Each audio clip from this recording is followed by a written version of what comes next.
If rules still existed, if boundaries were never officially removed, and if discipline was supposed to remain intact, then what happens when crossing the line brings no reaction at all? And how long can order survive when nothing follows disobedience? At first, the rules remained exactly where they had always been, written, spoken, and understood in the same way they had been since arrival, which is why the men did not immediately sense that their influence was beginning to weaken, because nothing visible suggested that order itself was under threat.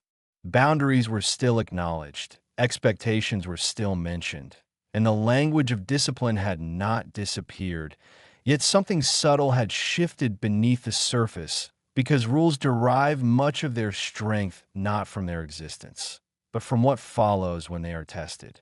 In the early days, most behavior remained unchanged, guided by habit rather than reflection, as the men continued to operate within familiar limits, assuming that consequence, though unseen, still waited somewhere beyond immediate view. What made this period deceptive was its normality, because nothing dramatic occurred to signal that discipline was eroding. And without a clear signal, there was no reason to reassess assumptions that had once proven reliable. Small deviations appeared quietly, not as challenges, but as moments of uncertainty, instances when a rule was bent slightly, not out of intent, but out of curiosity, as though the men were testing the environment without fully realizing it. These moments passed without response, not because they were unnoticed, but because response itself had become delayed, softened, or absent, creating a gap between action and outcome that felt unfamiliar. At first, this gap registered only faintly as a mild disorientation, because behavior had always existed within a cause and effect structure, and when that structure loosens, the mind struggles to locate the point at which meaning is applied. The men did not interpret this silence as permission, because permission implies clarity, and clarity was precisely what was missing, leaving them suspended between adherence and uncertainty. Rules still existed in theory, but their presence no longer carried the same weight, because weight is reinforced through repetition, and repetition requires reaction, and reaction had begun to fade. Some continued to follow every guideline carefully, not out of fear, but because routine provided stability in an environment where other signals had grown indistinct, allowing them to move through the day without confronting ambiguity. Others began to hesitate at moments that once felt automatic, pausing before acting, not because they intended to disobey, but because the internal mechanism that translated rules into behavior had begun to malfunction. What unsettled them was not the absence of enforcement, but the absence of acknowledgement, because acknowledgement confirms relevance, and without it, relevance itself becomes questionable. The line still existed, but it no longer announced itself with the same authority, and when a line loses its presence, crossing it no longer feels like a decisive act. This did not result in immediate disorder, because disorder requires energy, and what was emerging instead was a gradual draining of urgency, a slow quieting of the internal signals that once kept behavior aligned.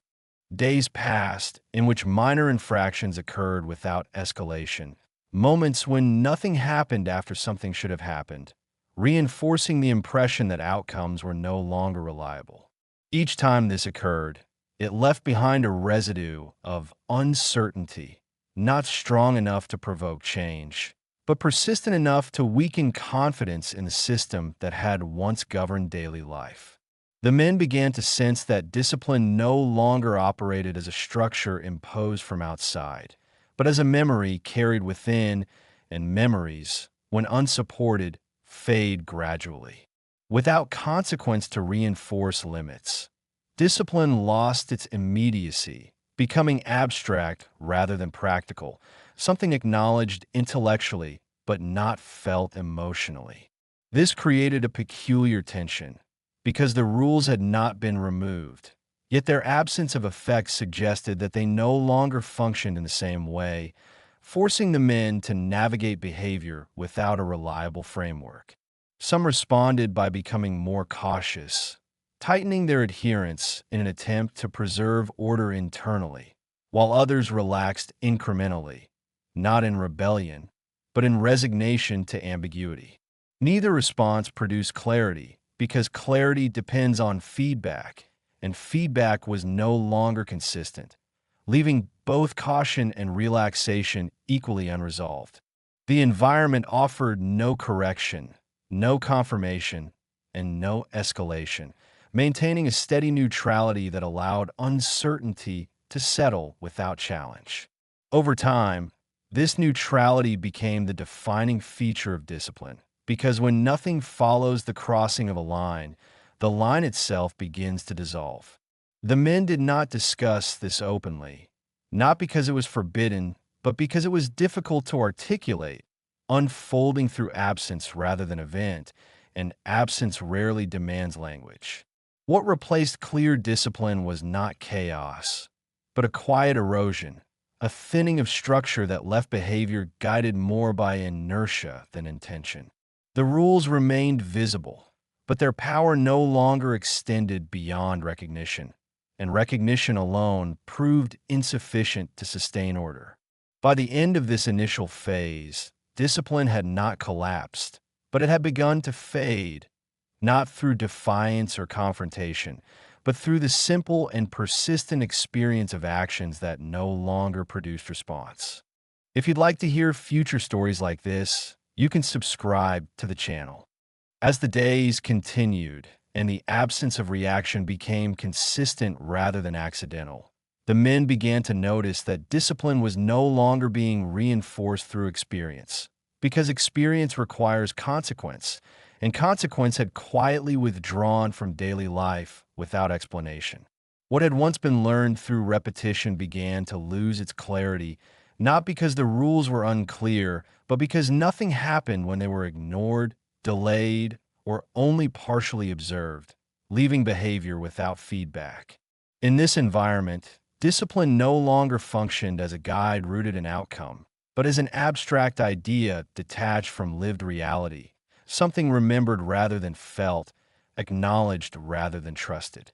The mind, accustomed to learning through response, struggled to adapt to this silence, because silence offers no correction and no confirmation, allowing uncertainty to persist without resolution.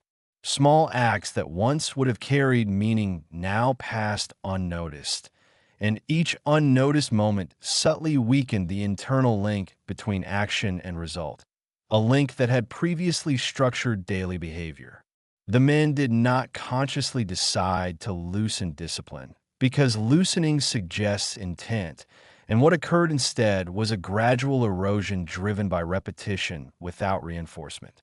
Each time a boundary was crossed and nothing followed, the mind registered the absence, even if only faintly, and over time these faint registrations accumulated into a broader sense that outcomes were no longer dependable.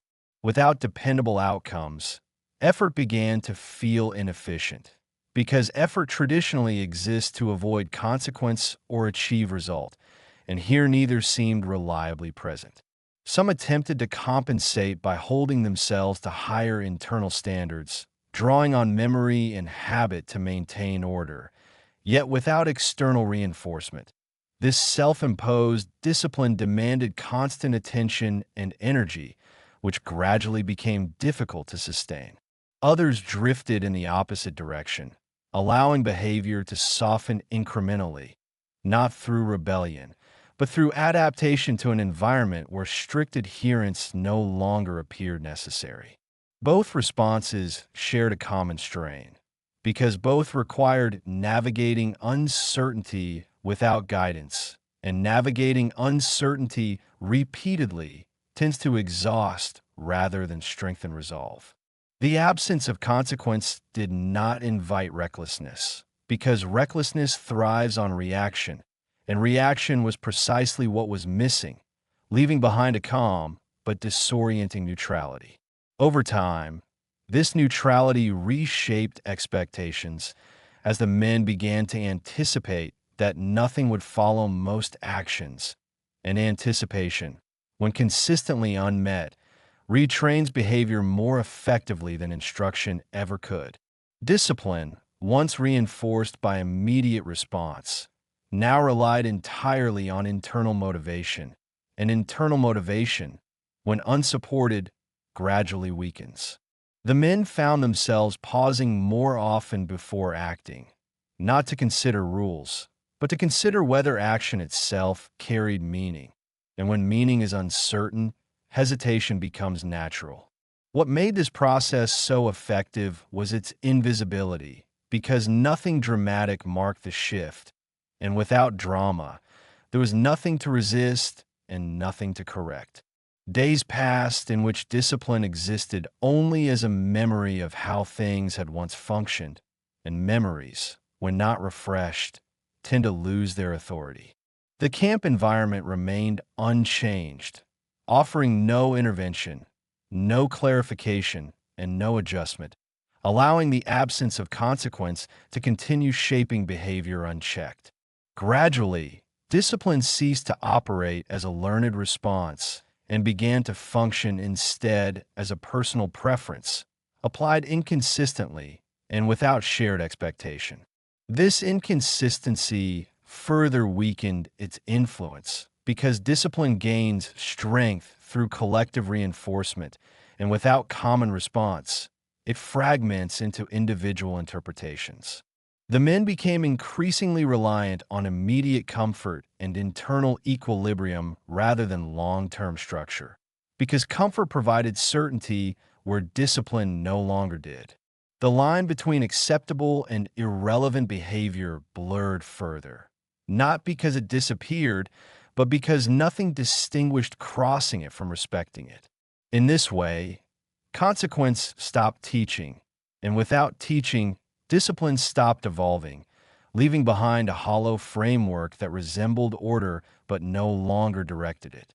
By the end of this phase, discipline had lost its instructional power, not through confrontation or resistance, but through prolonged exposure to a world in which actions no longer produced discernible results. What remained was a quiet uncertainty, a sense that rules still existed somewhere beyond experience, but that experience itself no longer confirmed their importance. As the pattern of consequence-free days continued without interruption, the men began to experience a deeper shift that went beyond behavior and routine, because discipline, once removed from lived response, slowly detached itself from the present and settled into the past. What had once guided action instinctively now appeared only when recalled deliberately, and deliberate recall requires effort, which many found increasingly difficult to sustain in an environment that asked for nothing and offered no correction. The habits formed under earlier conditions did not disappear immediately, but they weakened through disuse, becoming less reliable each time they were not reinforced by outcome, until following a rule felt less natural than ignoring it. Discipline no longer operated as a shared framework because shared frameworks depend on consistent response, and consistency had quietly dissolved, leaving each man to interpret relevance on his own. In this state, discipline shifted from being something that shaped the day to something that was remembered as having once done so, a subtle but important difference that altered how behavior was experienced. The men did not forget the rules themselves, because forgetting implies loss, and nothing had been lost in a clear sense.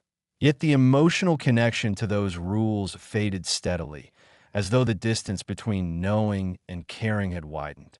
Without consequence to anchor behavior in the present, discipline began to feel historical, associated with an earlier phase of captivity rather than with current conditions, and what feels historical rarely compels immediate action. This created a quiet detachment, because when rules are remembered rather than felt, they no longer generate urgency, serving instead as background knowledge without force. Some noticed this detachment, during moments when they hesitated before acting, realizing that the hesitation no longer came from fear of outcome, but from a vague awareness that order once mattered more than it did now. Others recognized it only indirectly, through the ease with which certain behaviors were postponed, adjusted, or ignored, without the internal resistance that might once have followed. The absence of reaction continued to confirm this shift, because each unaddressed deviation reinforced the sense that discipline belonged to another time, not to the present moment. As days accumulated, the memory of consequence grew less precise, no longer associated with specific outcomes, but with a general impression that rules had once been meaningful, an impression too abstract to influence immediate choice. The men adapted by lowering their expectations of structure, not as a conscious decision, but as a practical response to lived experience, because expecting order where none is reinforced creates tension that the mind seeks to avoid. In avoiding this tension, they accepted a narrower range of engagement, focusing on what was immediately certain rather than what had once been required, allowing discipline to fade further into recollection. The camp itself provided no interruption to this process, remaining neutral and unchanged, offering no signal that discipline should be reclaimed or reasserted, and its silence allowed memory to replace function. Gradually, discipline lost its role as a guide and became instead a reference point, something that explained how things used to work rather than how they work now. This transformation did not produce disorder, because disorder depends on conflict, and conflict requires response, leaving the environment calm, but internally hollow. The men continued to move through the day, performing necessary actions when prompted by circumstance, but without the underlying structure that once gave those actions coherence. In this way, discipline became optional in practice, even if it remained present in language, creating a disconnect between what was acknowledged and what was enacted.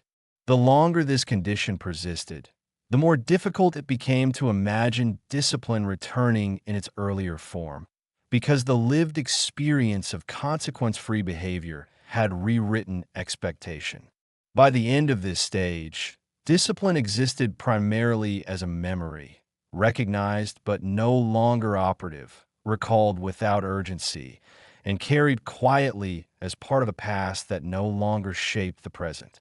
As discipline receded further into memory and lost its practical influence on daily behavior, the men began to inhabit a condition in which order itself no longer felt essential, not because it had been challenged or rejected, but because life continued without it in ways that appeared stable enough to endure. The absence of consequence had normalized a quiet flexibility, allowing actions to occur without reference to structure. And over time, this flexibility settled into a steady rhythm that required no justification. What once would have felt disorienting now felt familiar, because familiarity grows from repetition, and repetition had steadily reinforced the idea that nothing needed to be corrected or restored.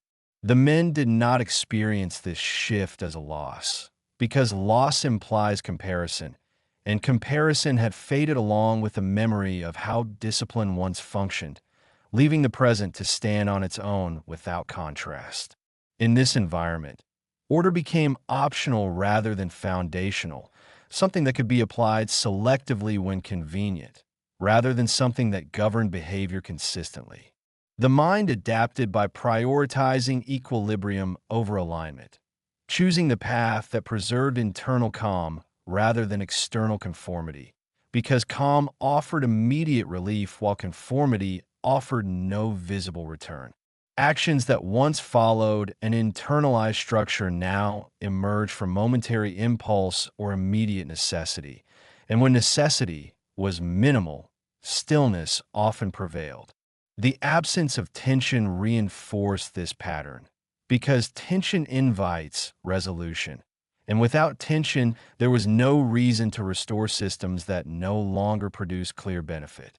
Even the language of discipline began to feel outdated, referenced occasionally, but without urgency, as though it described a framework no longer relevant to the present condition. The men continued to coexist within shared spaces, yet without shared expectations, because shared expectations require consistent reinforcement, and reinforcement had long since disappeared. This lack of shared expectation did not lead to conflict, because conflict requires competing demands, and demands were notably absent, leaving behind a calm surface unmarred by confrontation. Time passed without disruption, and with each uneventful day the idea that order might return in its earlier form felt increasingly theoretical, disconnected from lived experience. The environment offered no counterweight to this drift, remaining unchanged and indifferent, allowing the condition to stabilize without interruption or reevaluation. Gradually, the men came to understand order not as a necessity, but as an optional layer that could be applied or ignored without consequence, a realization that further weakened its influence. In this state, behavior became guided less by principle and more by habit, and habit, when left unchallenged, tends to simplify rather than organize. What emerged was not chaos, but a muted continuity, in which days followed one another without structure and without disruption, reinforcing the sense that nothing essential was missing. The men did not question this condition openly, because questioning implies the possibility of change, and change had become difficult to imagine in an environment where nothing responded to deviation. As order faded into irrelevance, it left behind a quiet neutrality, a state in which behavior no longer required alignment with rules, because rules themselves no longer shaped outcome. By the end of this phase, the absence of discipline had become so integrated into daily life that its return would have felt like an intrusion rather than a restoration, a disruption of a balance that had settled naturally over time. As the days continued to pass without consequence or correction, the men gradually reached a point where the absence of discipline was no longer perceived as a condition, but as the baseline against which all experience was measured, because what endures long enough ceases to feel temporary and begins to feel inherent. This realization did not arrive as a moment of clarity, because clarity requires contrast, and contrast had been softened by repetition, leaving awareness to emerge slowly and without urgency. They became aware in a distant and almost observational way that nothing was pushing back against behavior anymore. Not because resistance had been overcome, but because resistance was no longer present to be encountered. Rules still existed in language and memory, yet they no longer occupied space in daily decision-making, having been displaced by a quiet expectation that actions would pass without response. What unsettled them was not the absence itself, but the ease with which it had been accepted, because acceptance had not required agreement or surrender, only time. The mind adapted by recalibrating its expectations, no longer anticipating correction or reinforcement, and in doing so reduced the effort required to navigate each day. This recalibration brought a form of calm, but it was a calm detached from structure, sustained not by order, but by predictability born of indifference. Moments that once might have prompted reflection now passed without imprint, leaving little reason to pause or reassess, because nothing signaled that reassessment was necessary.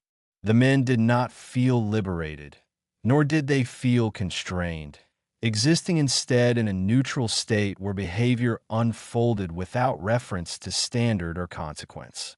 In this neutrality, the absence of discipline began to function as its own kind of rule, not written or enforced, but understood through experience, shaping behavior by removing the need for adjustment.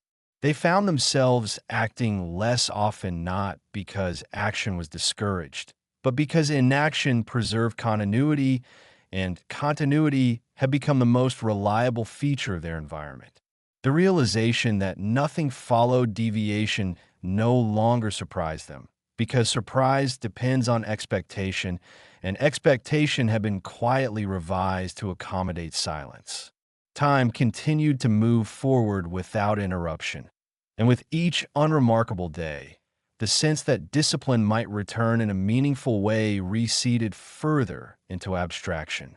What remained was a steady existence defined not by adherence or defiance, but by the simple persistence of days that asked nothing and required nothing.